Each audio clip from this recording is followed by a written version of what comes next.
What's up, chat? What's up, chat? Got a big stream today. Let me call this man. Let's get a big welcome. W's in the chat. Give Talisman Tate, Tristan Tate a big welcome. Let me call him up real quick. Call him up.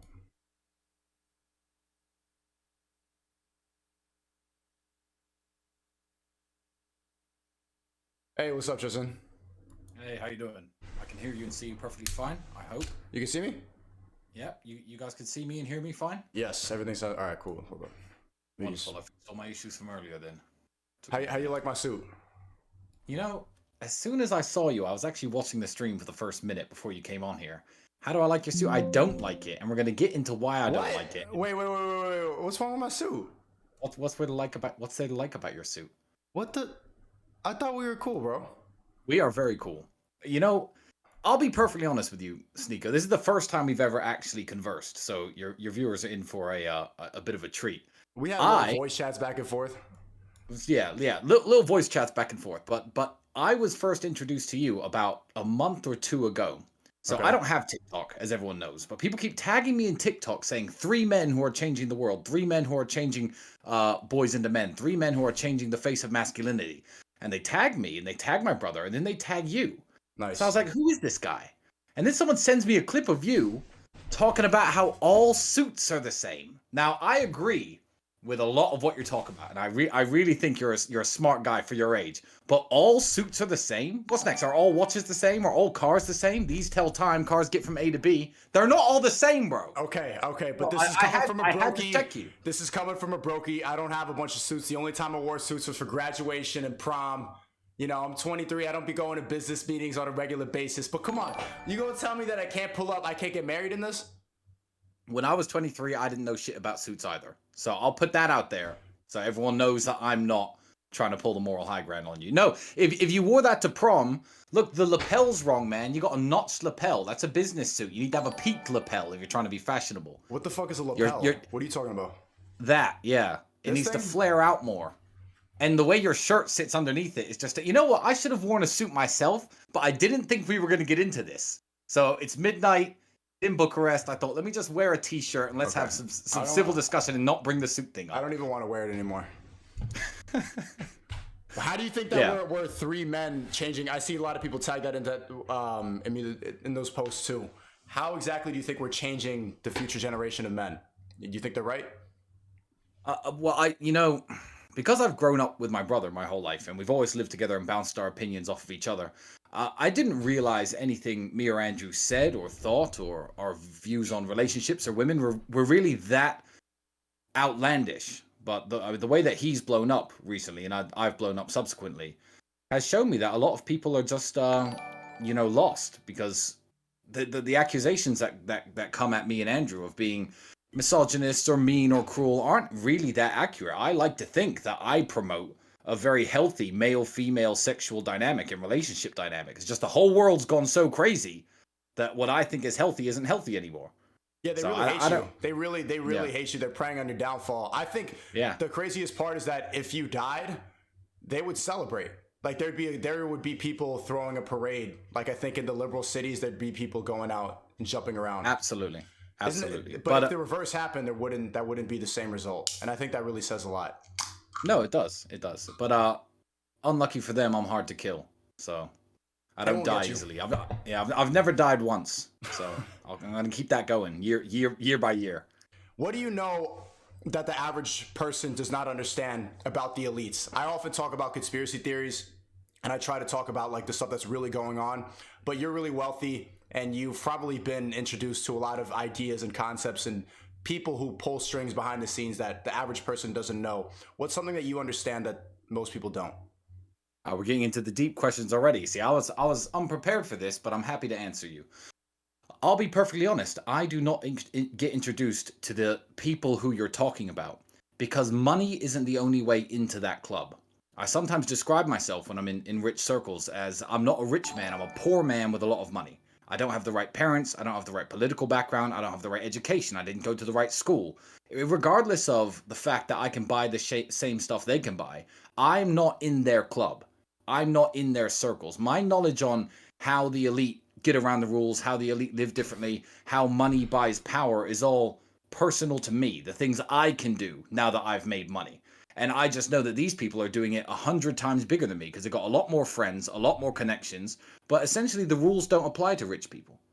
They just don't. I'm not trying to call you one of the elites. I don't think you are. I know. But what do you know about like what's going on behind the scenes? What do you know about the truth about power? Like one of the messages that I talk about in my stream a lot is that everything is a lie and everything in front of it. Like most things are a scam. Whenever you get scared about something, there's usually somebody making money and profiting off of it. And then that, like last night I was watching a 9/11 documentary for like 4 hours, and then everyone was realizing like, oh shit, maybe they really lied about all this. Maybe this is really all manipulation. Is there something that you know that the average person doesn't know? You know what? No, there's nothing I know that you don't know. If you're a switched on individual and you like to look at what's going on in the world from various news sources, from independent of all news sources, and use your own eyes and ears, and you've lived around the world and you've traveled around the world like I have, I mean, mine and my brother's understanding of all of this isn't because we have money. It's just because we've seen the world. I mean, I live on the border of Ukraine right now, and I don't want to get your stream taken down by talking about, you know, the Russia-Ukraine thing, but that's what's happening at the moment. And let me just tell you, this whole Putin's an evil dictator who invaded our country, that is not the narrative of a lot of the Ukrainians who are crossing the border into Romania. They're mad at the United States. Wait, And there's a video of me on my Instagram driving up to the border to deliver coats, shoes, clothes, food to the women and kids coming across. But some leftist liberal in the United States will tell me that I'm wrong about the Ukraine situation, which is hilarious because I'm actually hearing it from the Ukrainians coming across the border. Do you think that there's a spiritual warfare? Yeah, I think there is. I feel like living in the religious country that I do, being a Christian myself, you know, let he who's without sin cast the first stone. I'm not going to say I'm a perfect Christian, but spiritual warfare, yeah, I look at the spread of atheism. I was an atheist for a long time. Yeah, me too. You may be, but you know what? I believe in God now. I'm not religious, but I do believe in God. Fair enough. And you know what? I believe smart people are smart enough to be atheists. But I look at every society where you take religion away and the behavior of the low IQ and dumb people within that country, and I can't describe it as anything else but Satanism. Yeah. Like, it is literally a fight between good and evil. So me and Andrew have a lot of allies and friends in the Muslim world, in the Christian world, in the church. And, you know, I know some very smart atheists, but sadly, not every atheist is as smart as they are. And the moment they give up their religion, they fill it with, you know, abortion and just pure, what's the word I'm looking for? Degeneracy. Yeah. That's what's happening in New York right now. I live in New York City. Just the stuff that they celebrate. The people are just dancing around and jumping, and they're saying, shout, yell your abortions. They're proud of it. They have parties about it. No, for real. I would think I left the Catholic Church when I was young. I grew up as a Catholic, and then now I find myself returning to God because of exactly what you're saying. The amount of degeneracy going on, the stuff that people worship. The Pride Parade, I don't know if you don't have that in fucking Romania. Here, there's literally people dressed up in like BDSM masks, and they have their fetish kinks on, and there's guys with their dicks out, and then moms are bringing their kids like, look, Timmy, this is woke, this is good, and like they think that it's progressive to show their kids this because we've brainwashed people into thinking that showing gay people is making you a progressive parent. And to me, that's just complete degeneracy. You're bringing a 3-year-old kid at a fucking fetish event in the park, and so now I find myself returning to God just for that reason. It's a little bit difficult for me to fully believe it because I think organized religion is mostly for, like what you said, for people to have something to follow. But it feels a little bit forced. Do you know what I'm saying? Yeah, no, I do know what you mean. But I mean, we don't really have the gay pride parades here in Romania. But any kind of, I mean, okay, so the argument against the gay pride parades in Romania that they use is, you know, homosexuality is outlawed by the Bible, etc. Well, to be honest, premarital sex is outlawed by the Bible. Multi-partner sex is outlawed by the Bible. But again, heterosexual men who like to sleep with lots of women, or heterosexual women who like to sleep with lots of men, they don't get a parade. So, like, the fact that anything that deviates from the Bible gets special treatment, to me, is what's insane. Because I don't think we should have a heterosexual gangbang pride parade and have all the guys who like, you know, having sex with women en masse parading down the street in front of kids either. For me, it's not about gay or straight. It's just about what's appropriate to have on your city streets and what's not. And I think the Romanians kind of see it that way as well. But we've completely removed that, and the West is getting. I don't know how in tune you are with everything, but now there's gender affirming therapists. Kids are at 12 going on puberty blockers. They in school they're telling kids like you can choose your gender. They're really pushing a lot of this like trans agenda and the LGBT agenda in public schools and with therapy. Like the cartoons that these kids watches, it's really disgusting. And I've been watching a lot of it on my stream and telling people if they live in America in like a liberal city, take your kids out of school and homeschool them. You know, just in the same way that a lot of the most intelligent views on the BLM movement come from African Americans and my African American family members, the best take on the LGBTQ plus community came from a gay guy who I know. I went to school with him as a kid in the United Kingdom. I've known him my whole life. His name is Mark. He's a very good friend of mine. He said, look, I don't like LGBTQ. I'm just G. And I said, why? Like, I could have guessed reasons, but I was like, why, Mark? Why don't you like LGBTQ? He says, because I'm a homosexual man who goes home to my bedroom and has sex with the people I want to have sex with. You, Tristan Tate, go home to your bedroom and have sex with the people you have sex with. But when Tristan Tate says, I don't think you should be transitioning children into the opposite sex using surgery and hormone blockers, they can label me as anti-LGBTQ as though I have any problem with Mark and what he does. Right. And that was one of the smartest anti-LGBTQ arguments I've ever heard. And if you think about it, and like I said, why do L and G, why are they separate words? Because aren't lesbian women also gay? Can't you just call it H? Yeah, I mean, you can. Does pussy ever get old? Well, are you talking about does having sex with women ever get old, does an individual pussy get old itself? One pussy, because yes, it obviously does. But eventually, like you call yourself an international playboy, like you have a lot of women in your posts. Like, does it get old ever? I believe that sexual relations or sex. I believe that sex is a lot like food or being hungry. You have to enjoy it within a healthy limit, because people do become sex addicts, just like people can become anorexics or obese when they become obsessed with something that I think you need to live a healthy and happy life. No, I don't think it's ever going to get old. I don't think that a man will ever get like being. Is there any part of you that's like, oh, maybe I want to settle down and have a nice woman who challenges me? Do you ever get like the monogamy, like wife, like does that ever? Well, I understand the settling down, and I understand finding a nice woman. I have friends who have settled down with nice women, but there's nothing challenging about those women. Those women are complementary to your lifestyle. And to say I've never had a girl like that, or that I don't have a girl like that right now, would be a lie. You know, some of the best women that I know and some of the happiest relationships I've had with women weren't based solely around sex. Yeah, I have sex with them, but they were just pleasant people to be around in every single way. And that's the opposite of challenging. So no, you'll never get bored of female company if you look for the right types of women. I believe that high quality women really do exist. And if you have one or two or some of them in your life, it's an absolutely wonderful experience. Women add a lot to life. I always say they're the icing on the cake. Every experience is better when there's women. You're going out for dinner with your friends. There's beautiful women around. It's better. You're going for a drive through the mountains. You're next to some 10 out of 10 blonde Ukrainian chick. It's just better. Women make everything better. Yeah. So I'm the opposite of a guy who hates women. I think they're the best thing about life. So no, I never get bored of women. I guess the question is monogamy just a lie? Because sometimes like I like open, like having multiple, but I guess the pressure and like other people telling me, oh, you need a nice girl to settle. When I hear the word settle down, you think of monogamy. Is monogamy all a myth for men? No, because it depends on the man. I believe if you're a charged man with a lot of testosterone in your system, monogamy is a myth, but it depends what you consider monogamy, because I would say that you are not truly monogamous if you have the sexual desire to sleep with other women. So these dudes would be like, yeah, I've got my wife. I've only been with my wife for the last 25 years. And you look in their internet history and it's filled with porn and webcam websites and OnlyFans. I'm like, how monogamous are you really? Yeah. I mean, I know that you only have sex with your wife, but the fact that you desire so many other women surely shows and demonstrates that this idea of monogamy is unnatural to you. Because if you really felt this way, you wouldn't be lusting over other women at all.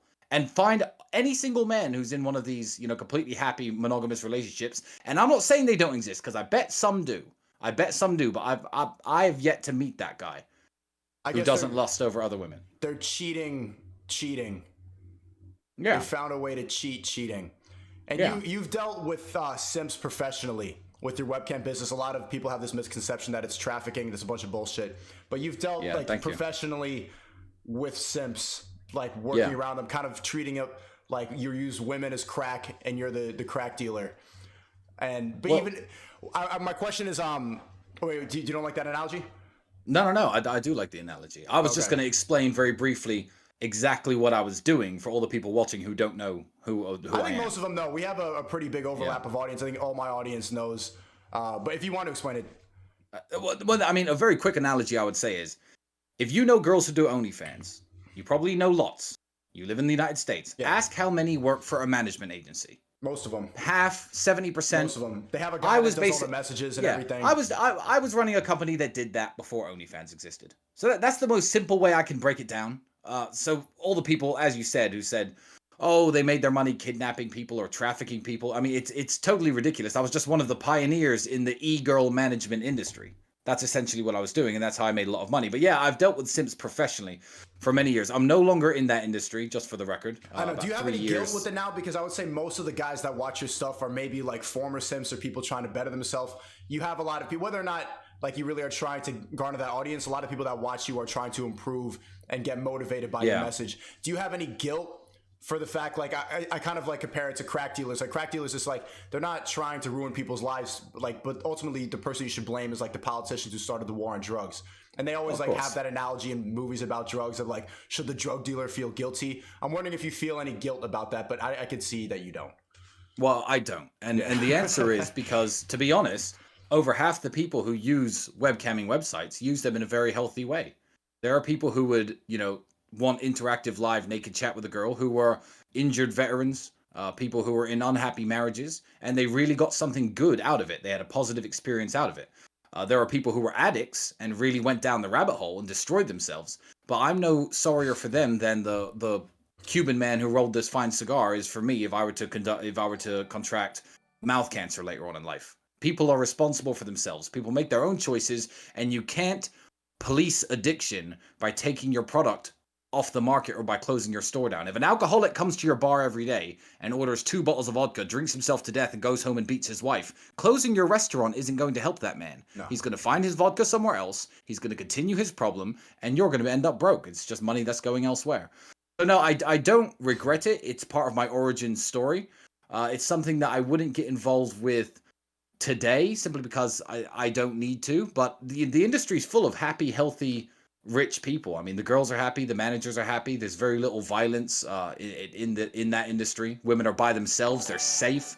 They're in a room alone. It's Yeah, not the like women- working at a strip club. The women are safer, but the men are sadder. And men, the overall level of mental health for men has declined as the women become safer working in sex work. I'm going to ask you, like, what do you know about male nature working with these simps and seeing the rapid decline? Because you don't seem like a social media guy. But now the only time I could see you've been spending on social media is to use it for your business. You've always been kind of on the outside of it. Most of the people watching this chat, they've been like addicted scrolling all day and they use it for entertainment. You've kind of stepped out of it, and with what you're doing now and what you were doing with the webcam business, you were working on the outsides. So I think you have an outside perspective on social media and the way most people's brains work that people don't have. What perspective do you have on male nature because of working in the webcam business, and what perspective do you have on social media being on the outside as an influencer who just stepped into this recently? Well, I can answer the question. I can answer both questions simultaneously. Okay. I feel like the world, even as young as you are, you're 24? About to be 20, I'm 23, about to be 24. 23. Even as young as you are, you can barely remember a world where social media didn't exist. I'm a lot older than you. I'm 10 years older than you. Yeah. So I feel like the digitalization of all relationships, whether it be between your friends, between people who want to talk like me and you right now, between men and women, because it's become so overly digitalized, that's what's driving men into what we would call simping. let's not pretend that phone sex didn't used to exist. You remember what that was? You ever Yeah. heard of that? People would call up these lines and have girls talk dirty to them. You know, porno magazines, people were booking escorts and hookers for as long as human history has gone back. But the thing is, the digitalization of all relationships has made these young men who, you know, have never talked to a woman in real life outside of school, and even then a lot of the chat gets done on Instagram and WhatsApp. When they want to meet some 10 out of 10 Russian girl who's perfect looking, they don't think I better go to Moscow, put on a nice suit, go to the bar, buy a drink, talk to the girl, etc. They don't think that. They're like, oh, if I go on this website, I can see her, and it, you know, it blurs the lines between what's real and what isn't. So I feel like the social media addiction is what's driving, you know, this simp addiction, as you'd say, because they don't know another way of interacting with people at all. And have you seen that decline happen? Have you seen the shift in how men think in real time? Absolutely. I've absolutely seen it, because when I first got involved in this industry, and I wasn't planning on talking about this, but I'm an open book. When I first got involved in this industry, a lot of the clients were, you know, the unhappily married. This is now 10 years ago. The unhappily married guys, the guys in their, you know, late 20s, had a bit of money, wasting their time on the internet to escape their unhappy relationship, or, you know, at their office. And up until I retired just a few years back, the audience was consistently getting younger and younger and younger. 18, 19, 20, 21. The core audience for this are the young men, because they're the ones who are lost. They're the ones who are now completely out of the sexual marketplace in terms of sexual market value. All they've got is the money from the job that they're working, and they don't know how to interact with people any other way than this. So, yeah, I saw it in real time. Do you think that it's something intentional from people at the top? Do you think intentionally people at the top are trying to make men weaker with social media, and they're trying to empower women to destroy the family from the inside out? Well, yes. Quick answer, yes. I believe that it was originally an unintended consequence of industries like this, making men weaker, making men more pathetic. But, you know, the people at the top, they don't squeeze men by creating webcamming websites or by launching OnlyFans. That's all done by private entrepreneurs. But the laws that, you know, restrict men in their marriages, their choices for after they get married, for divorce, their right to keep their home, the right to see their kids, those are the laws being passed by the people at the top that further drive men into this. So I don't think it's being done on purpose and like it's being designed to get men hooked on this to weaken the family. I think that the family's being weakened so much and a man's position of power is being compromised so much that it drives men further down this rabbit hole that was created by private business and private industry. You don't think that they're just trying to take away as much power as possible? You don't think that, like with the last 2 years of the pandy telling us to stay inside and manipulating female empathy so that we have to cover our face and get a jet, you don't think all of that was just all a plan to make us weaker and just to give us more control and to make us sadder and stay inside more? That absolutely was. The question I was answering was, do I think that the webcam industry, OnlyFans, the pornography, do I think that's a psyop to make men weaker? No, I think that's just the refuge that men run to. It's a bigger question. Do you think that there's an intentional effort from the people at the top to make us weaker and ruin the family? Absolutely there is. Absolutely there is. Why are they trying to do that? Like, and who's behind it? Okay, who's behind it is a trickier question than why are they trying to do that. Why are they trying to do that? It's the same reason they've always done it. For all of human history, if a civilization invaded enemy territory and took over their lands, they would kill all the fighting age males. Killing them was the easiest way to get rid of them. Now you can't just straight up kill all the men who might throw a revolution against you. Kill all the men who might, you know, pick up a gun and walk to the capital and think, you know what, we have to do something about this government. But what you can do is you can pussify them. You can make them so weak, so dependent on porn, video games, you know, because you've crushed their hope of meeting a woman in the real world. You've crushed their hope of getting married and having a family and supporting them on one job and having a wife that's loyal and obedient. So many men need a war, and so many men are at war with their partner, with their sexual partner, with the woman who they're supposed to love. That's their war. They go home and argue with their wife every night. They sleep on the couch. They scream, they shout, they go to their job to get the next paycheck. That's the war that they're engaged in, and they're so engaged that they can't look elsewhere at who their real enemy is.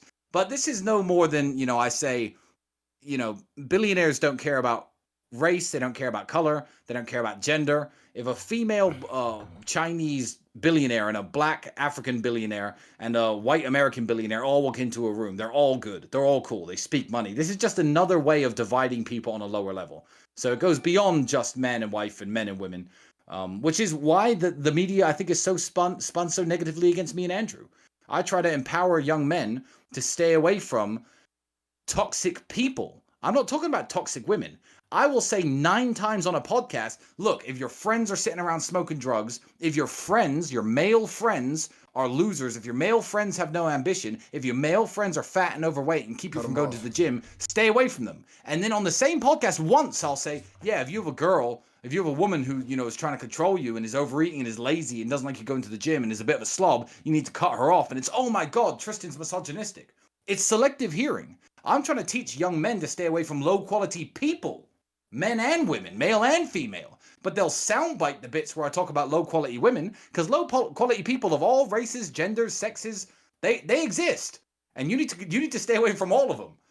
That's what I've learned when I started streaming is when you talk about the bigger issues and you try to talk about things that are really going on. And overall, I think I have a positive message. Like, I think that people can construe me as a misogynistic. They tell me to go to therapy. They call me an incel. And they will pick and choose the same thing. They'll pick and choose sound bites and reasons to cancel me instead of looking at the overall message. I'm trying to tell people to follow God. I'm trying to tell people about the spiritual warfare that's going on. I'm trying to tell people that we need to have a good, strong family and that they're trying to ruin that. But instead, they will try to cancel me. They'll try to like pick words and call me homophobic. And I've realized that people will adamantly defend the matrix rather than try to question it. And so people like you, and then even people like me, like as a result, they'll try to kill the messenger. They will attack you instead of try to attack the bigger problem. And that seems really closed-minded to me. And it's opened up my mind to how many people will like strongly defend the matrix that they're in rather than try to ever think outside of the box. Because when they start to question it and they start to realize that everything is programmed against them, they get angry. And the frustrating part, and I don't know how you deal with it, the frustrating part is that they choose the messenger rather than the message.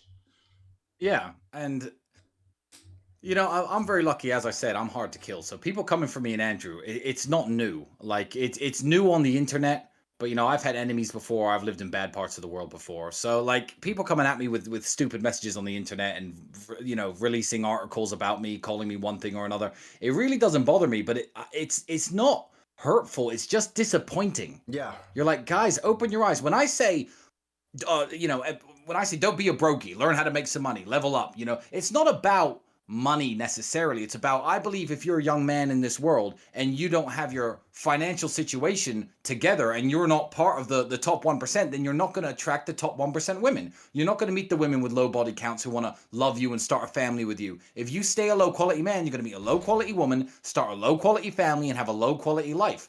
But I say it in an abrasive way, and people will cut clips of me or my brother saying, oh, you know, don't be broke, make some more money, you know, you don't want to be a broke, you don't want to be a loser. But I'm not trying to upset anyone. I'm just trying to show people the way that I think is to a better life and a more productive, more healthy, more happy life. But it's not what you say, it's how you say it. You say it like you're broke.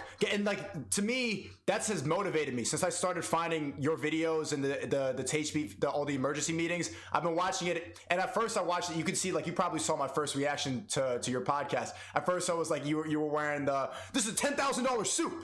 Like, not all suits are the same. And I'm like, oh, this guy's so materialistic, blah, blah, blah. But then I kept listening and I realized the message was like, yo, this guy's way richer than me, has more life experience, as a successful fighter. Why am I going to sit here and cry and try to cancel him? I always wanted to be a fighter growing up. I grew up wanting to be a boxer, and I was told that was a violent tendency and I wasn't able to pursue that. And now I'm 23 and it's never going to happen. So boxing keeps you non-violent.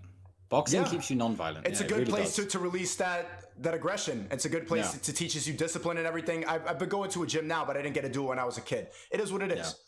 And so instead of listening to you and getting mad all the time, I kept listening like, okay, they clearly know more than me.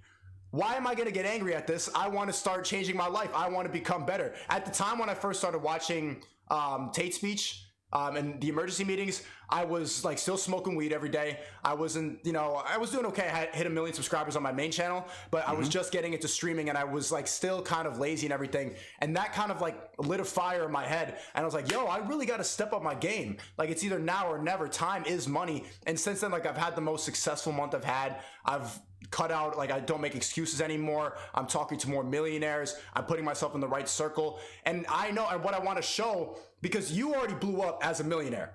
I blew up as a brokey. Like, I still have, I had a good month and I could finally pay off my student loans. So what the chat's going to see and what people are going to see who watch me is my transition into becoming a multi-millionaire. And I've been saying it every stream, like, I'm broke. I'm a fucking brokey, but watch me.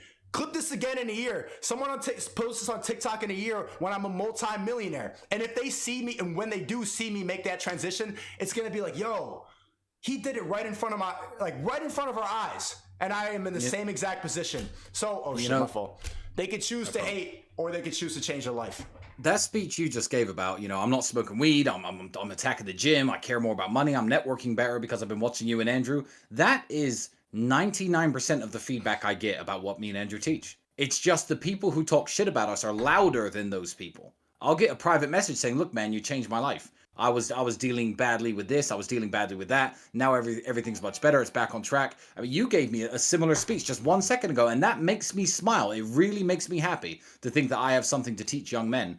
And the people who hate me are just louder than all of those people. And the people that hate so they you got are bigger kind of mouths. Feminine. The people that hate you are kind of feminine, because like ultimately what men need is like a tough older brother figure. Someone to be like, yo, keep your head up, pussy. You acting like a bitch. I had one. You're acting like a bitch. Wake the fuck up. Someone to punch you. We don't need to be sitting in therapy talking about our feelings to get better. We need to say, get up. That's how we get motivated. The people that are loud and hate you, gay people, triggered feminists, fat men who don't want to improve. They've given up. They've already given up. You can categorize your haters, and they're the same as the people who hate me. They're people who gave up. And that's why it doesn't make me mad. And you all look the same. If I asked like L3 Productions or the L3 podcast, I saw the H3 for you. If I asked Ethan Decline, all his audience to post a selfie, they would all look exactly the same. Green hair, overweight, they, them. So it's like, why am I going to get mad at these people? You don't, it's the difference between the people like you and the people like Lasanabi and Ethan Decline is the difference between ambition and complacency. You're promoting ambition. And we're seeing the results. People do not want to change their life. People would rather stay in the position that they're in. Whereas Lasanabi and Ethan Decline, they're promoting complacency. It's okay. It's fine this way. Everything sucks. This is bad. It's an echo chamber. But I saw a TikTok of him recently saying, hey, Andrew, I may be fat and blah, blah, but I have a wife. A woman chose me. And that one line, I just thought, a woman chose me. When you're a man at the top, you get to choose the women that you want to be with. A woman chose you, well done. Like his dynamic is so wrong, even in that one line, which is one of the only things I've ever heard this guy say, by the way. So when you say I don't have social media, I don't have a TikTok account. Neither do I. I don't have a TikTok account. I'm not that big in consuming social media because I feel like my use for social media is I feel like I have a good message to put out there. So I concentrate on content creation rather than content consumption. But yeah, you're right. Everybody who has a problem with me or my brother looks exactly the same way. And I think they've given up to the point where it's easier to attack us and say that we're wrong because no matter, Ethan could never become me. It's done. His ship has sailed. He's at least 15 years older than me. He looks it for sure. He could never be me or Andrew. So better to keep his audience, keep his people happy, keep making his money from his super chats. But these people have made us famous. They don't understand that they were our greatest weapon. When I say they're the loudest voice, yeah, you do some videos on us, cool, and I appreciate the spike. But when I see little spikes in traffic in YouTube and my Instagram blowing up, I'm like, okay, who's made a hit piece on me? And they'll be like, oh, this guy's made a hit piece on you. I'll look at the picture. I'll be like, yeah. Well, no surprise. Thanks for, your audience. Because not everyone watching them has given up. They may be fat, they may be lazy, they may be complacent, but 10% of the people watching think, oh, you know what? That Tate guy, actually, he has something positive to say. Ooh, maybe I'll give his channel a browse. Maybe I'll subscribe to him. Maybe I'll join the Hustlers University program. Maybe I'll try to educate myself on what these people know because I don't want to be like the guys I'm watching on YouTube. So I steal their audience, and they've made Yeah. us so famous, and that makes them so mad, and they have nothing else to do but continue to make us famous. They still talk about us all the time. The worst thing you could do for me, for all these guys out there, is just stop saying my name everywhere. They can't help it. People, they can. It's kind of like how Trump won the election in 2016. All the mainstream media, all the same demographic of people could not stop talking about Trump. And they didn't realize that by saying his name over and over again, the people, the silent majority was like, oh, okay, this Trump guy, he's an outsider. He's not like the rest of them. So the more they tried to hit piece, eventually he won the fucking election. What started off as a joke, somebody that was just like, and it's pretty much the exact same thing with your rise to fame. And it's a way to navigate around cancel culture. So many of my YouTube contemporaries, they get so afraid, like I'll be at a party and then there's a spike in the Cove. So they can't post a video for 2 weeks because they don't want their audience to be like, why weren't you wearing a mask and staying at home? You were at a party during a spike. And so they need to navigate around cancel culture. But I encourage a lot of the people, the new content creators, to just don't give a fuck about that, because it might hurt your feelings a little bit seeing the hate comments, but it's better to just let them be mad about you, because it's, if you know, you know. The people who really resonate with the message will see the people crying and complaining and realize the truth. Yeah, and the love is so much greater than the hate as well. People say, how do you deal with the negative comments? I'm like, one, it doesn't bother me, but for every one I get, for every one stupid message I get 9 positive ones. You know, saying, hey, man, you helped me give up weed. You helped me. Now I do push-ups in between TV commercial breaks. That's a trick that I spoke about 5 years ago when no one knew who I was. But people are going through my old meeting. When I watch emergency meeting on the stream, I'll immediately be like, yo, 30 push-ups right now, chat. And like, I'll just yell at my chat. 30 push-ups go right into your video again. Yeah, I mean, it's these are all tricks and tips and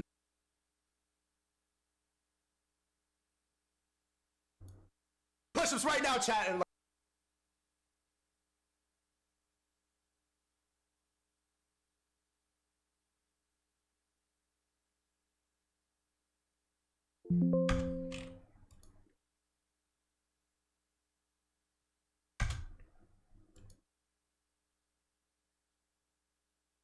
back. Oh my god, yo.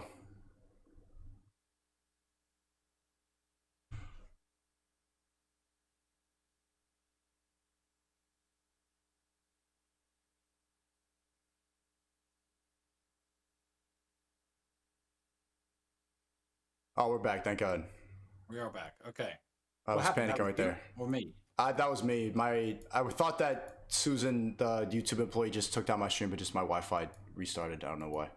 See, everyone kept saying Susan in the chat. I don't know what that means. Yeah, that's she take down my stream all the time, but luckily it wasn't her this time. But yeah, shout out Susan, worst CEO on the platform. What were we talking about? Damn, I feel like we were picking up steam with that convo. Yeah, I don't know exactly where we cut off. I was in the middle of a sentence, and then by the time I finished, you chat. Where were we, chat? Can you help us out? I have more questions though. Hit me, anything. Ask me anything. I'm an open book, bro. What's better, the pussy or the validation?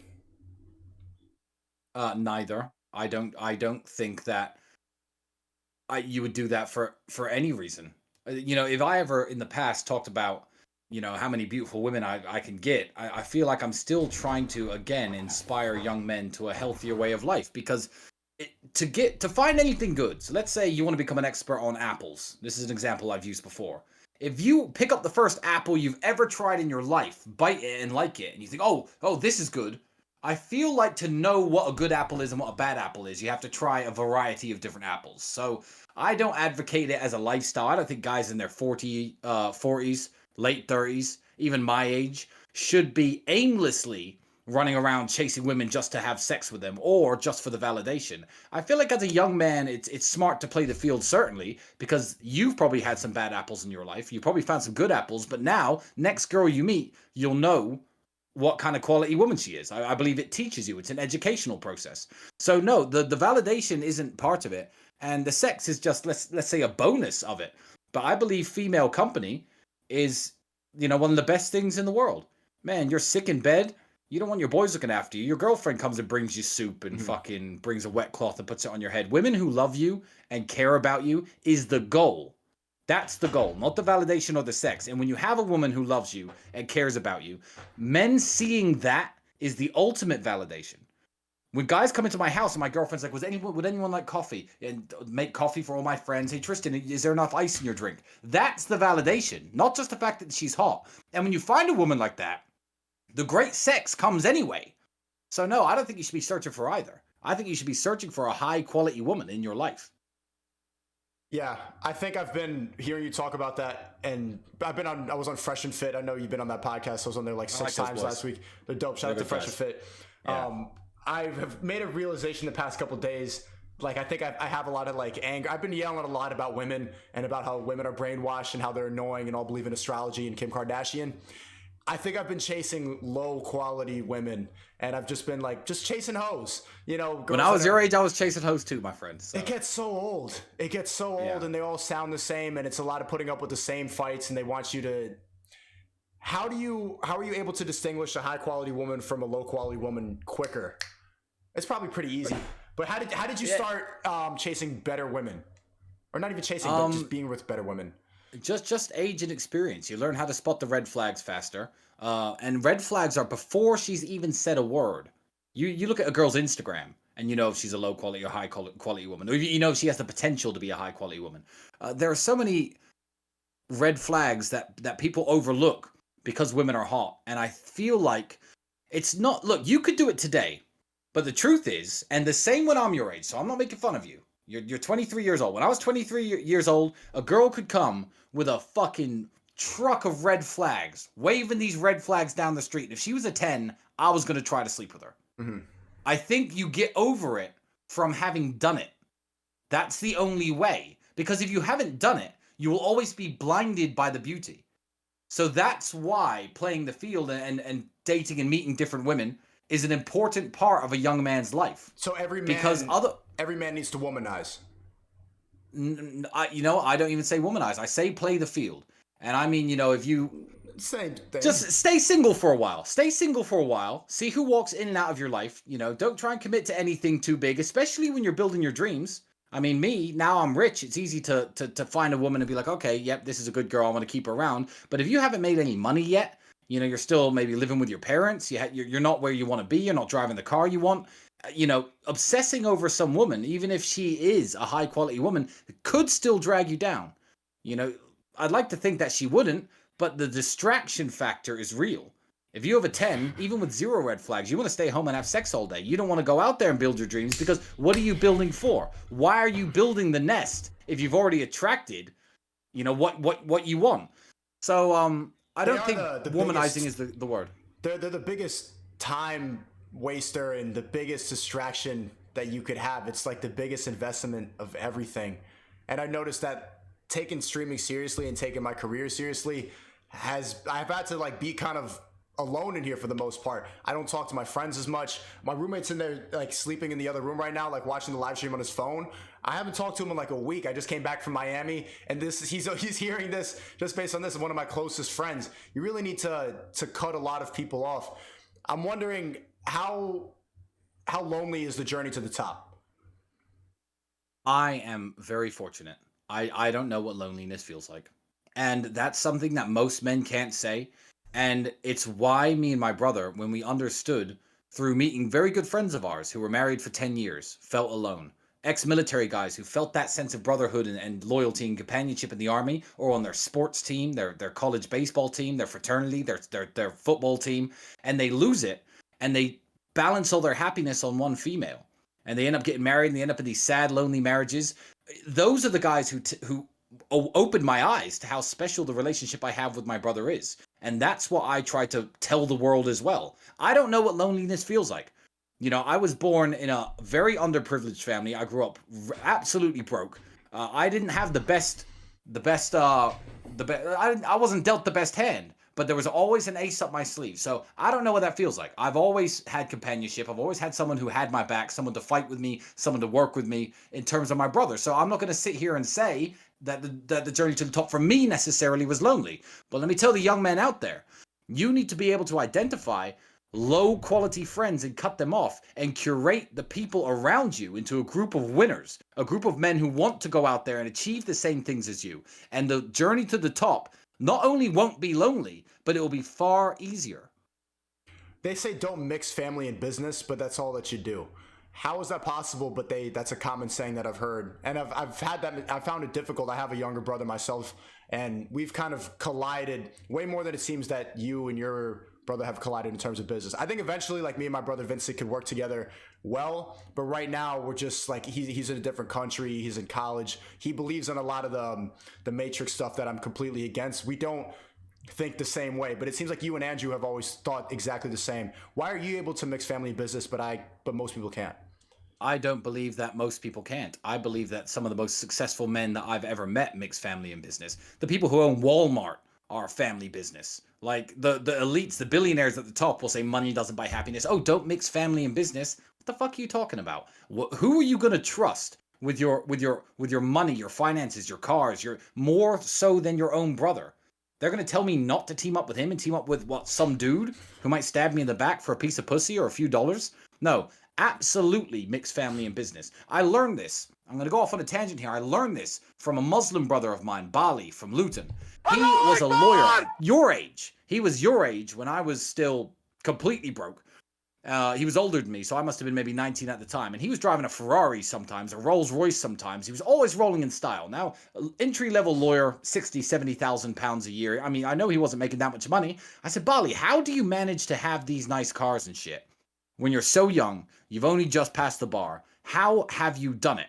And he said, look, his exact line was, even though I'm mixed race, he said, look, white people are stupid. But he didn't mean white people. What he meant was British people and the way British people conduct their family life. He said, me, and my brothers all live in our family home. All of our money goes into extending and building our family estate. Our wives stay home and cook and clean and look after our children. And I'm a doctor. I'm a lawyer. My brother's a doctor. My other brother's an accountant. My dad's an engineer. My other brothers work in construction to help build the house. All of our resources are pooled, and we have one Ferrari, one Rolls Royce, one McLaren, and like 5 Toyotas that we can use whenever we like. And I thought, you know what? If I had 10 brothers, I'd take over the fucking world. And that was a real eye-opener for me. So the Muslim families don't mix family and business. They're all about it. And they're largely, especially in the United Kingdom where I'm from, far more successful than the white families, or the British families, where what they'll do is they'll have 5 sons. The 5 sons will go rent 5 houses, pay 5 different landlords, study 5 different completely unrelated things, fight for 5 jobs in different fields where they can't help but support each other, meet 5 different toxic women, support these 5 different women all independently outside of the family home. There is no unified family home. And then, by the time they're 45, it's like, oh, well, I've got a nice BMW now. Why are you trying to climb up there by yourself? Who but your brothers? Who but your family should you be teaming up with? I think it's total nonsense. So when you say they say, who is they? Who are they? You know that's a saying. Everybody says don't mix family business. That's a common saying. I've heard that. Why do you think you and Andrew haven't had like a battle of egos? I think that's the reason that me and my brother Vince, like we are not able to have like synchronization. I'm the bigger brother, so I think I've maybe been too hard on him a little bit, and at the same time, like he's been trying to find his own lane. And you're the little brother of the two. How have you not had a battle of egos? Because I mean, obviously Andrew was the more famous, and like, do you ever have like a competition in your head? You know what it is? One, it's that I do very well of my own account. So nowadays, a lot of the haters will message me, your brother's got almost 5 million followers, you got 1.3. I'm like, yeah, I've got 1.3 million followers though. Why do I have to add what Andrew has into it? Yeah. And all of our, in terms of net worth, it's exactly, all of our businesses, all of our cars, all of our homes are shared, and they always have been, and we made the money before YouTube. We started making money before YouTube. So our net worth is completely equal.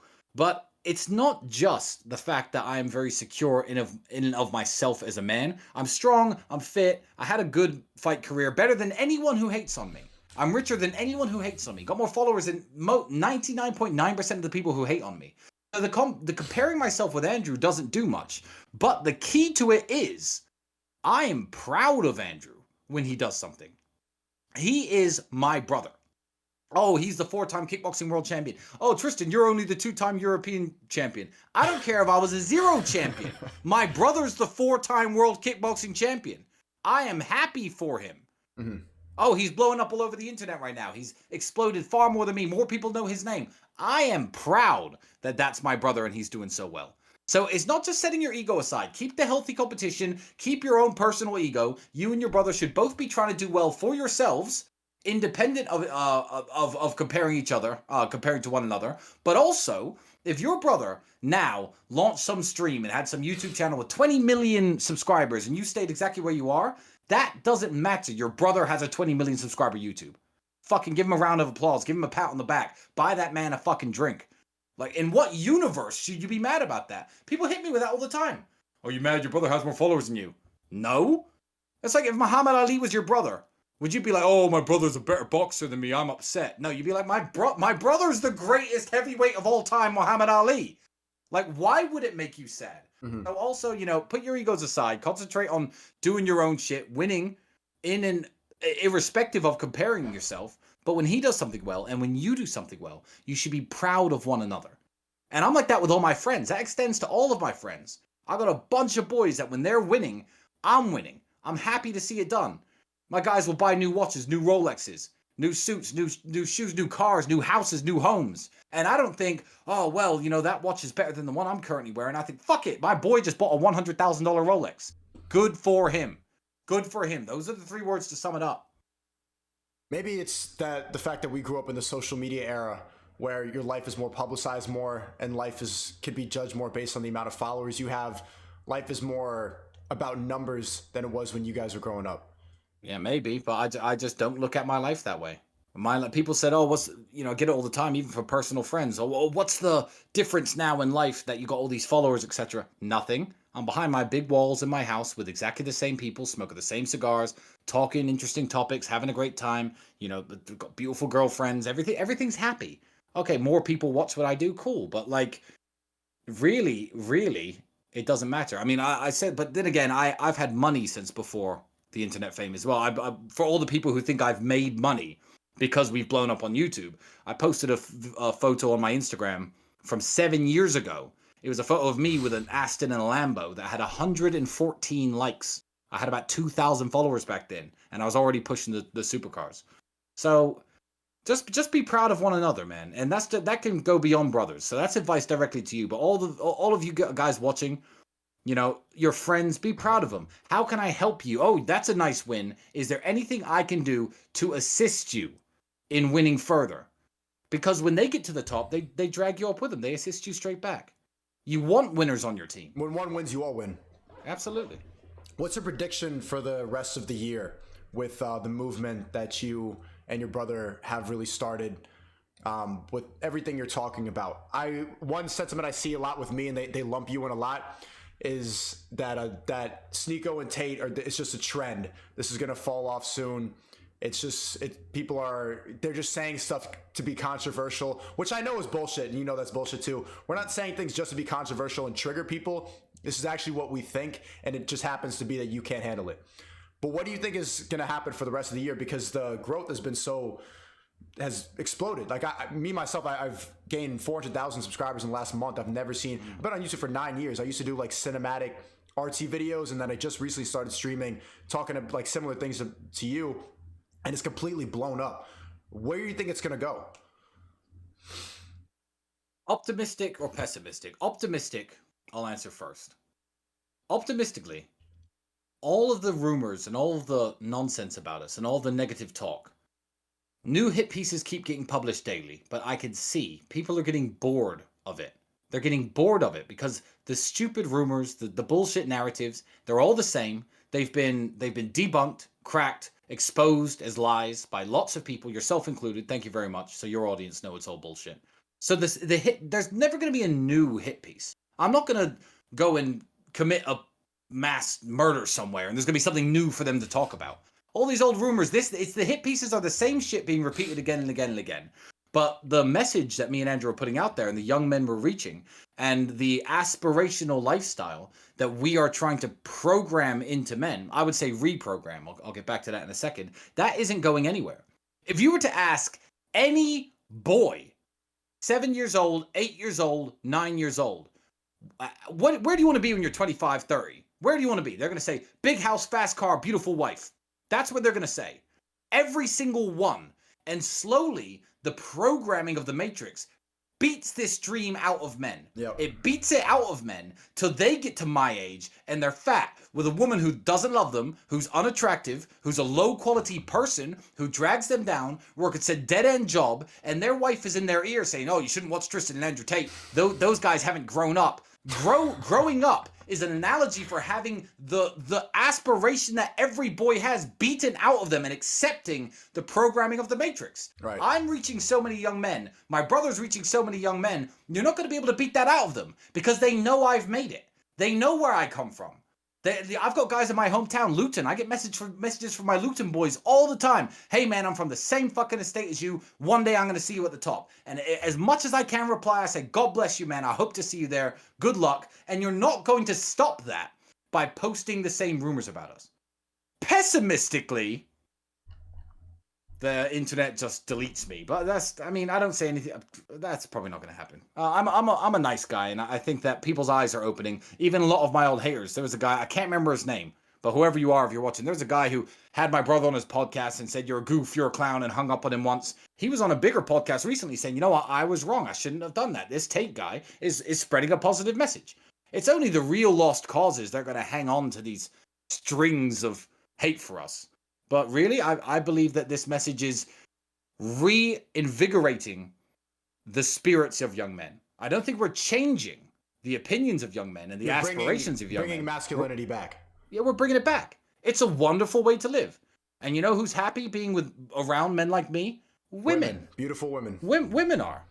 So, like, what's misogynistic? What's wrong? Some really low quality woman will be on the internet talking about how toxic we are, but then loads of lovely, nice women would love to hang around with a guy like me or a guy like my brother, and why shouldn't they? They get treated nicely. I buy them flowers. I open car doors. I'm a total gentleman. So, men want that, and the message isn't going anywhere.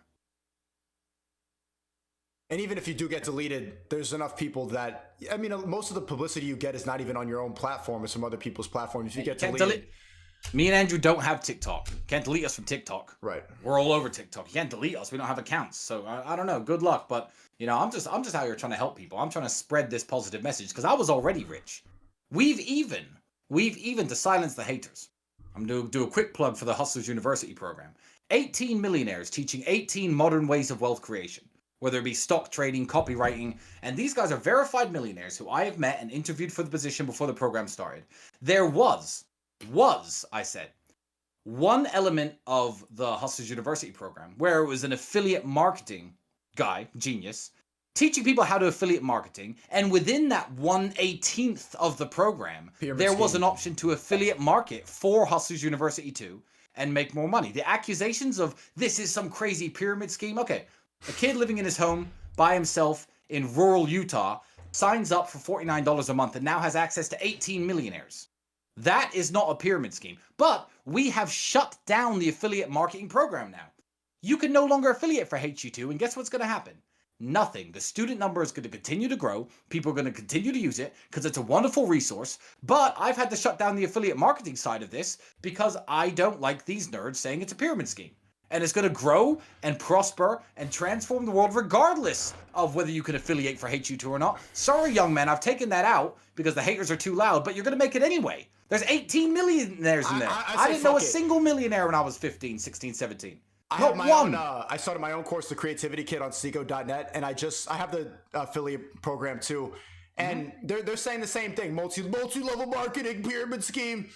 If you think about it, Tristan, isn't the whole economy a pyramid scheme? That seems like such a dumb thing to accuse the affiliate program of. And there's affiliate programs everywhere. How is the whole economy not just one big pyramid scheme? I mean, we were talking earlier about OnlyFans models. I understand that platform very well. Did you know if an OnlyFans model gets her friends to sign up to OnlyFans, they get a cut of that girl's income? Oh my God, OnlyFans is a pyramid scheme. No, it's not. It is a platform that sells content that is in demand.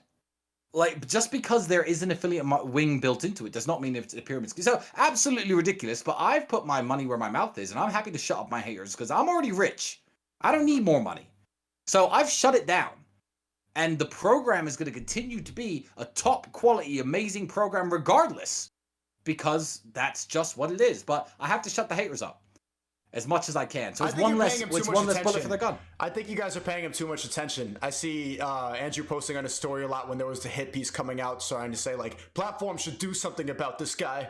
TikTok and Instagram needs to do something, and even you now taking down the affiliate program for Hustlers University. It's like, just let him hate, let him talk. Yeah, I know, but it's I like challenges. Okay, all right, you're gonna take this away. Fine. I don't need my students don't need the affiliate program to make money inside of HU2. And the student number, ever since that's gone away, is just up and up and up, and it always will be. And we retain all the students anyway. It's just a simple, when I was, like I said, I was 18. How many millionaires did I have in my phone that I could contact who were sending me messages and giving me advice? Zero. Everyone who joins now has 18. It really is life changing.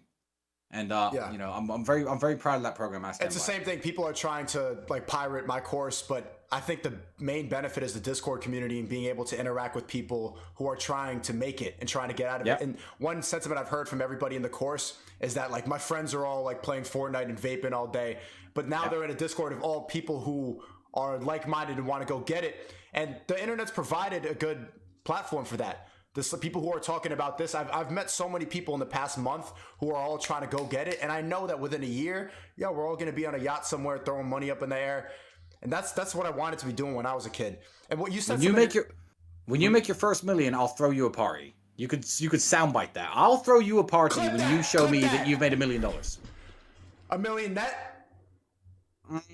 Yeah, $1 million net. You could have spent it on shit, but in 1 year, if you show me $1 million of income in a year, I will throw you a congratulations party for making that million. Mark that. The $1 million year. Mark Can I join the war room for free? I don't know. You'd have to ask Andrew. Probably not. Okay, but if you've made $1 million in the year, what the fuck's the membership fee anyway? Come on. Yeah, I don't give a fuck. Yeah. All right. Do you have anything else to talk about? We've been on for an hour. I want to keep talking to you, but I didn't want to hold you up. Yeah, I mean, it is 1 a.m. If there are any interesting super chats, I'm not keeping track of them. I'm not reading the chat. If there's any questions that you guys in the chat, I guess, have for me, send them over to Sneako. Even if it's just a $1 super chat, so they flag up. The super chats have not been very good. Very, very bad questions for the most part. People like, I'm doing bad. Can you please read my message? Like, I'm like interrupt the whole conversation to give this guy a sob story. Tell the Tates to check their DMs. Like, I've seen these before. It's like, check my DMs. Yeah. Get a new message every 8 to 10 seconds. Like, there's no checking my DMs. That's what happens when you stream alone. People like they super chat just trying to talk to you. Like you're in the middle of a whole conversation. They're like, "Yo, open up your Twitter. Go to your email right now." I'm like, bro, I'm in the middle. Like I'm doing a podcast live. Well, this one guy said, "What you say?" I have something to say about that. Don't leverage your chances of success or your dreams on other people. Now, you get it, I'm sure. I get it massively. My brother gets it so much, he can't even use Instagram as a messaging app anymore. When you are messaging me, young men, let me just tell you something. Hey, man, please open my DM. Comment on my picture. Open the DM. And I've occasionally looked. I've got this really great business idea. And listen, if you have a great business idea, you don't need me. Don't pin your hopes of success on other people. Don't look at the Tate brothers. Don't look at Sneako. Don't look at, Elon Musk. I hope you're not messaging him because he's busier than I am. And send them stupid messages, hoping that they're going to team up with you. Because if I teamed up with anyone who sends me these messages, I'd make them a millionaire. Now, it might make me an additional $1 million a year, but I don't need the $1 million a year. High-value, rich people don't need to waste their time to make you money. But the positive side of it is this. I'm not your ticket out. Andrew's not your ticket out. So don't message us, but you can be your own ticket out. You and your group of friends, that's the ticket. We're not. We were each other's ticket, and I was my own ticket. And we fucking sat there in an empty room with no electricity, eating our last can of beans, having these conversations for years. How do we make money? And we didn't have the resources you guys have. Stop messaging me. Stop telling me your business ideas. I'm busy. I've got 100 business ideas that I don't have time to implement. Take that business idea, hone it, refine it, team up with your friends, and make it work. I'm not that guy. Be your own ticket out of here. Well, people don't want to do the hard work. They'd rather you do it because you're already rich. They see you as a skipping stone. Yeah, basically. So, someone asked, young man, don't do that. Are you a Freemason? No, that's emergency meeting episode 11, me and my brother covered a lot of the rumors about us. I have no affiliation with the Freemasons, and I wouldn't even pretend I do to be cool, because that's their shit. And, you know, I don't know what they're up to, but I'm sure they're doing their own things, and they don't need people like me out there pretending I'm associated. What I'm not is a faker. I have no affiliation with the Freemasons. Andrew puts his hands like this, and a few people jumped on a rumor recently. I mean, my dad posed like that when he plays chess. No, zero affiliation. So, easy answer. I don't even really know what they do. Me neither. Someone said, I'm doing sales. Any tips to close more deals? Yeah. Stop asking me how you close more deals and go and close more deals. You're not going to, you know, it's the art of pretending you're doing something by doing nothing. A good one I get is, hey man, I want to be a kickboxer. Any advice? Why are you writing me messages? Why aren't you in the gym? You know the answer is hit the kickboxing gym, punch that bag, do your push-ups, go running, but you're not running. You're on Instagram waiting for me to reply to you. So you feel like you've done something by asking an accomplished kickboxer how to be a kickboxer. But you've done nothing. Because all I'm going to tell you is shit you already know. Listen to your coach, go to the gym. I don't know, talk to your boss. Talk to the other salespeople at your office. I don't even know what you fucking sell. Why are you asking me? Don't ask. There's my advice. Opinion on psychedelics? I know a lot of people. I know a lot of successful people who have said psychedelics have opened their mind. Psychedelics have made them see things a different way. But I don't know any high-value rich people who have said these psychedelics are what made me successful and rich. Again, I preach anti-drug all the time. And I know very high-functioning, wealthy people who sniff cocaine. I know very high-functioning, wealthy people who smoke marijuana. That doesn't mean that it's the coke or the marijuana or the psychedelics or whatever drug it is that made them who they are. I smoke cigars. Now, a classic example is every day on Instagram, I'm tagged in 50 stories of young guys with cigars in their mouth saying, yeah, I'm top G like Andrew, or I'm like the talisman. You think the cigar makes me who I am? Seriously? So psychedelics, good. If you live a very happy, successful, fulfilling life and you wish to take psychedelics to look at things from another angle, good. I won't, and I don't want to, but I don't believe they're going to make you rich or successful. I don't believe they're going to benefit you in any way apart from having a cool experience. This cigar doesn't benefit me in any way. I'm just having a good, yeah. An LSD trip really actually changed my life. When I was 18, I had stopped making YouTube videos for like 2-3 years. I had started when I was really young, when I was like 14. And then I was going through, I was basically just being lazy. And then this one specific acid trip, like, I don't know if you ever taken psychedelics, but it just makes you confront everything that you're ignoring. Yeah, you don't do drugs. But it made me confront everything. Since then, I've taken it, and honestly, I had a really bad time. Like the last 3-4 times I've taken it. I don't recommend it. It wasn't life-changing. It was mostly just like, sitting down, being dumb and too high. But this one specific trip, it was a bad trip, really changed my life and made me confront everything that I was ignoring. And that was the next day I started uploading YouTube videos again. Yeah, well, also, and I'm very happy for you, but I feel like a good long look in the mirror or a conversation with a high-value dude who you aspire to be could do exactly the same thing. It's the same thing, yeah.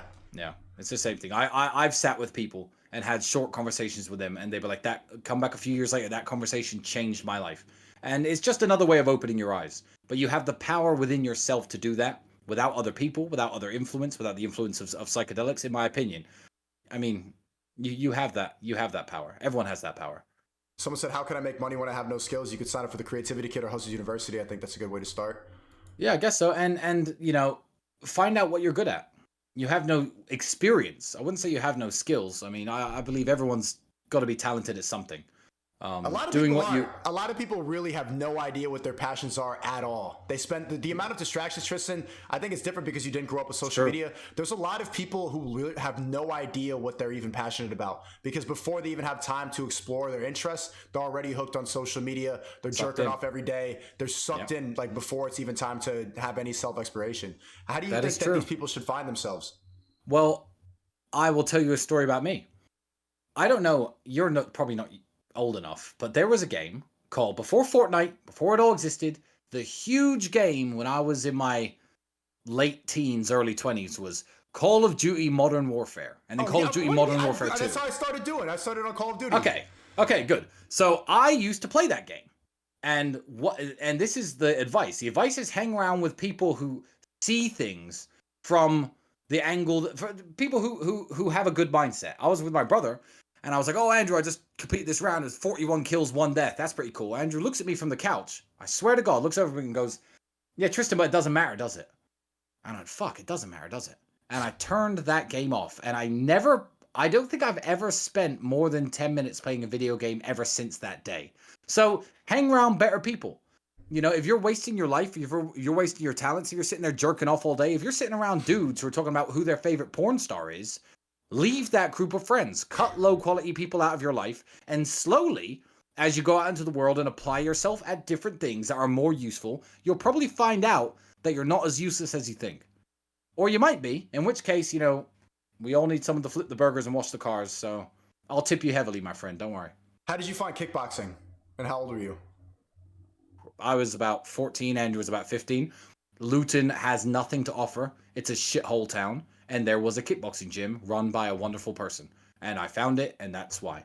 If it had been a boxing gym, me and Andrew would have been boxers under the same tuition. If it was a, I don't know, taekwondo gym, we would have been taekwondo black belts. There was a kickboxing gym in my town. The instructor was a wonderful man. The only person other than my father who I would say was like a father figure to me, besides the guy who currently runs the War Room, the highest ranking member of the War Room. But yeah, that's why. That's just what was in my town. What's in your town, everyone? You know, you don't have to be a kickboxer. If there's no kickboxing gym in your town and there's just a bunch of clowns who don't know how to fight, don't do that because you're not going to learn shit. I just so happened that there was a great instructor who happened to be in the same town as me, and I was blessed to find him. People are asking you about your time on Shipwrecked, and do you know what happened to the other people on the show? I watched some of it, but then my stream got taken down for copyright. Yeah, it's I mean, it was an interesting show. It was, at the time, my brother and I were doing okay. I mean, I always had less than $10,000 in the bank at that time, but I was doing okay, and I decided to go on this reality TV show. And the reason I decided to take this plunge was I thought, you know what, private island, you know, in the middle of nowhere, it's an experience I'm not going to be able to replicate no matter how rich I get. I was completely wrong because I could fucking finance 10 shows like that today. But I just thought it was going to be a cool thing to do, and I'm glad I did it. I was never glad I did it until now, because now people are playing back the clips of the 22-year-old Tristan. And they're saying look, we got the same. Yeah, we got to get shit done. We got to stay focused. We got to build the shelters. Oh, you can't handle this. You're going to end up a loser. But I had the right frame of mind. And looking back on my younger self, I'm your age in that show, and I'm like, wow, like that's really cool to see how well I've translated that into the real world and got to where I got. So I did it I did it for myself. It's the reason I started Tate Confidential. I didn't think that channel was ever going to have a massive following. I thought, you know what? When I'm 60 years old, I can look back at what I was doing and laugh and smile because my life has been a lot of fun. So let's get a cameraman, let's start filming, and let's just start putting stuff out there. And now it's, you know, a massively popular show. But I did it for myself. That's it. Pierre asked a question. What do you say? But the other people on the show, I'm in touch with very few of them.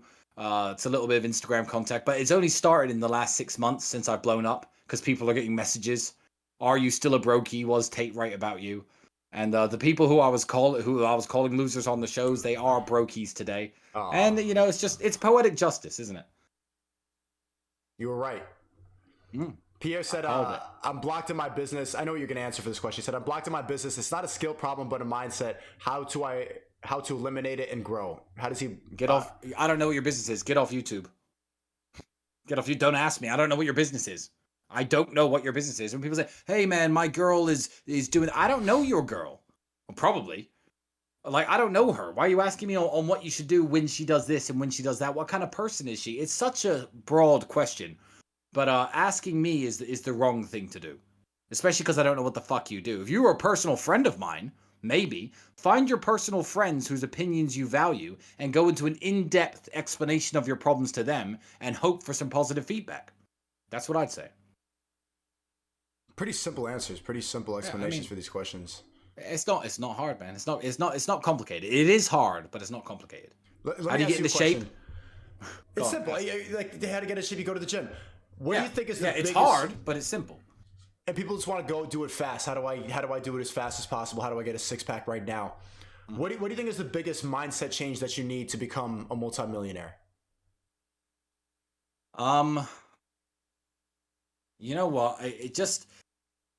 I feel like being on. I never wanted to be a multimillionaire. Andrew once said to me, famously, Tristan, if we could just find a way to make, this is before the internet, if we could just find a way to make like 50, 100 pounds a day from home, that would alleviate a lot of our problems. Start small, because as you climb the mountain and you reach where you wanted to reach, you realize that there are new mountains to climb. There are new mountains to climb for me right now. And I'm at a level that a lot of people can't even dream of getting to. But you see it. It opens new doors when you accomplish the goals that you're aiming for. And it opens your eyes to what's possible from there. So don't think I want to be a multimillionaire. Think, okay, I want some financial independence. I want to work 20 hours at the fast food store instead of 40, but supplement my income from home. Okay, I've done that. Now I have more free time. Where do I go from here? My dream car when I was a year and a bit younger than you was a BMW Z4. Me and my brother have 30 cars now. All of them faster, more expensive, more luxurious than a BMW Z4. BMW Z4? Yeah, it's an okay car. I thought if I could just get one of those, and the next car I bought after thinking about buying that car every day was an Aston Martin Vantage, a second-hand Aston Martin. Me and my brother bought it together for £60,000. But I skipped the BMW Z4 stage. Now every time I see one on the road, I smile. It looks like an Italian guy driving on the Amalfi Coast. Yeah, the top down. It's a nice car. It's not a bad car, but it's just not on my like. I've reached that mountain. I've seen what's possible and aimed higher. That's it. So don't think how am I going to become a multimillionaire. Think of your short-term goals. Make sure your mother works less. Buy yourself some nicer clothes. Live in a better apartment, and think of how you can make those things happen. And as you go up in value as a man, you'll learn a lot about yourself, and from then you could tackle bigger goals. They're asking a lot about if Andrew's going to fight Logan Paul. The one thing I always say on any podcast that people have me on is don't ask what Andrew would say, what Andrew would do, what Andrew thinks. I'm not Andrew. Andrew's Andrew. Okay. So if you want to ask Andrew questions, follow Andrew, watch the podcast Andrew is on, and ask Andrew. Simple. I don't speak for my brother. He doesn't speak for me. What is the best piece of advice your father has given you? Also, what is your favorite car out of all the ones you own?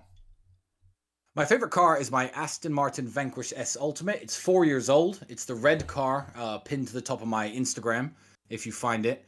It's slower than most of my cars, but the driving experience is just wonderful. I absolutely love that vehicle.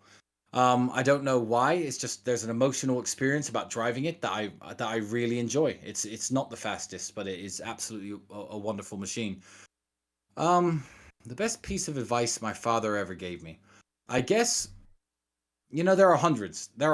And I'm trying to think less about what your audience is looking for and more about the things he's told me that I didn't listen to and I should have. I used to play violin very well. And I was 11, 12, 13 years old, and I could really fucking play the violin. Really play. And you quit kickboxing? When I started kickboxing, I thought, violin's a bit nerdy. Yeah. And my dad said, Tristan, if you give this up now, you're going to regret it later in life. Don't be a quitter. That 1 hour extra a day that you're going to fucking play video games or watch TV, just keep playing violin. Do you have any idea how viral I would go on YouTube right now if I could play violin? Not just as well as I could when I was 13, but with 11 years experience on top of that, I can't play shit on the violin. Don't quit. Don't give up. Keep your skill set as broad as possible. Would you really go viral on YouTube with the violin? Doing what? No, okay, no, just, all right, now. I don't know. It would just be cool if I could pick up a violin and nail the classical masterpieces. How would that not be cool? I thought it was nerdy when I was a kid. That would be one of the coolest things in the world. That's the least cool instrument out of all the instruments. You don't get no bitches with the violin. What? No, exactly. You don't get with the violin? Bro, listen, Sneako, I'm going to give you some advice, young man. Just like all suits are the same, let me tell you something. When you start rolling in some of the circles I roll in, okay, the violin wouldn't get me any bitches. I agree. I'm not looking for bitches. If I could play the violin, the fucking ballerinas of the Moscow Ballet would think, ooh, this guy's a G. And believe me, they're more fun to have sex with than the hoes around Miami and New York. Okay. So would it get me any bitches? No. I'm not looking for bitches. I could get bitches with the cars. Not interested. Okay, Yeah. fair point. Russian ballerinas, fair point. Thank you. And I meet a few occasionally, but the violin would certainly help. I'm an astrophotographer and I have really expensive telescopes. Ask Tristan if I can send. No, shut up. Does Tristan agree with the work 80 hours a week and you'll find success mindset? I've never even heard that before. Yeah. Maybe, but don't spend the 8 hours doing the same thing. I mean, that might apply, but I mean, if you're working at McDonald's, 80 hours a week is going to burn all your free time. And I used to work at McDonald's for 3 years. I ain't shitting on people who work in fast food. I used to do it. But 80 hours a week, do something else. 40 hours a week working, 40 hours a week working on yourself and exploring new ideas. So, but these questions, as interesting as you are as a host, are getting very, very dull. Yeah, I think you've asked me. The last one, it was like how do I make friends? So I think we asked everything. It was great to have you on, Tristan. It was really nice to meet you and finally talk to you. I'm going to hold you to that. When I get that million, chat, you do $1 million. That too. He clipped that part. You do $1 million a year, I will personally throw you a party to congratulate you. And it doesn't need to be January to December. Just show me 1 month of 1 year, the exact next month. You could start your $1 million year right now. Right. This time next year, if you've made $1 million in income, I will throw you a party as a congratulations. Because in Romania? Where at? I can't tell you, bro. It's gonna be a surprise. Right. But my parties don't fuck around. Trust me. It's gonna be a good one, and you're gonna have a good time. But yeah, I try to motivate people. That's the essence of my message. I hope everyone who's listened to me today has learned something. I hope I've motivated you young men to do something more positive with your free time. Find me on Instagram, Talisman Tate, and don't DM me your business ideas. Simple as that. Leave him alone. It was great to have you on. I'm gonna get a better. God bless you, Sneako. Have a wonderful night, man. Good talking. Bye. Bye. W chat. Bro, that was some terrible fucking super chats you were asking. You guys are terrible interviewers. No funny shit. You guys are really bad at asking questions of this. How do I make friends? I got fucking Talisman Tate on the stream, and you're asking how do I make friends? Come on, man. Jesus. Disappointed. Even he's like, oh, I like being on, but you're boring the shit out of me with these questions. Chat, what the fuck was that?